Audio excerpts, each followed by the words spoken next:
Good morning, Steve. I think, frankly, folks that I'm speaking here on the ground, certainly no one coming on camera and saying this, I think, and that really does speak to the fact that the financial services sector in particular in this country has really been put on notice by the government, essentially the government watching for anything that could further destabilize what's happening in the markets. But I think it's interesting to note, as you mentioned, over the last 24 hours, a lot of speculation about what this actually means, because, of course, President Erdogan taking further powers, taking stronger powers in this country over the last year or so. He's put his son-in-law in charge of the financial services. He's basically put him in charge of the finance ministry and the economy, really. A lot of questions about whether or not this chairmanship, which also extends to his son-in-law, what that actually means for the country going forward. Some $200 billion in assets.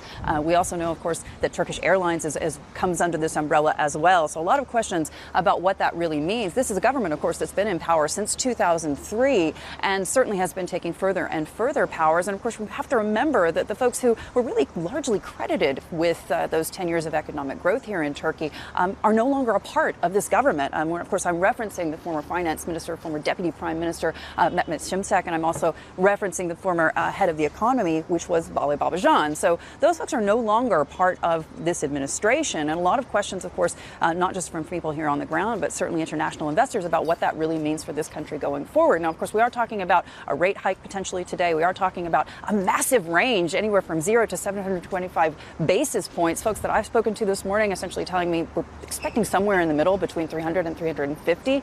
But I think it's really interesting, as you point out, that we're continuing to see all of these announcements coming out of the government that really don't give much comfort, I would say, to investors. So in terms of what happens next, Hadley, at the moment it's self-help.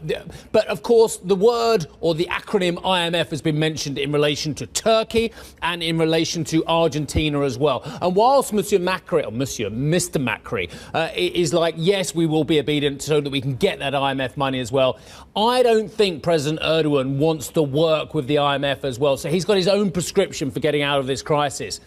Any thoughts about whether the self-help remedy is going to work?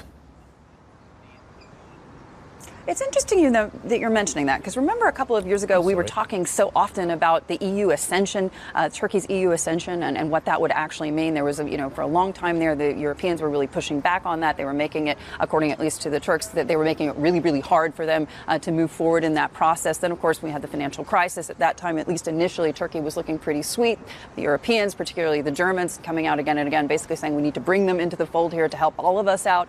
But I think it's interesting that, we're still at a position where Turkey, and certainly the leadership here, Mr. Erdogan, continues to be at odds with his European counterparts. He does what he does when it works for him, and when it doesn't, he's content to remain aloof and remain alone. And certainly we've seen that in regards to the geopolitics here. Remember that no enemies foreign policy, all friends foreign policy that we heard espoused by the government several years ago. That didn't really work out so well. I mean, we've seen him have issues now, of course, with U.S. President Donald Trump. We have issues within NATO with Turkey, and of course we've seen over the last several days in particular when President Erdogan tried to work with his Russian and Iranian counterparts to find some sort of end to the situation in Syria. So certainly in terms of going it alone, this isn't something we haven't seen before.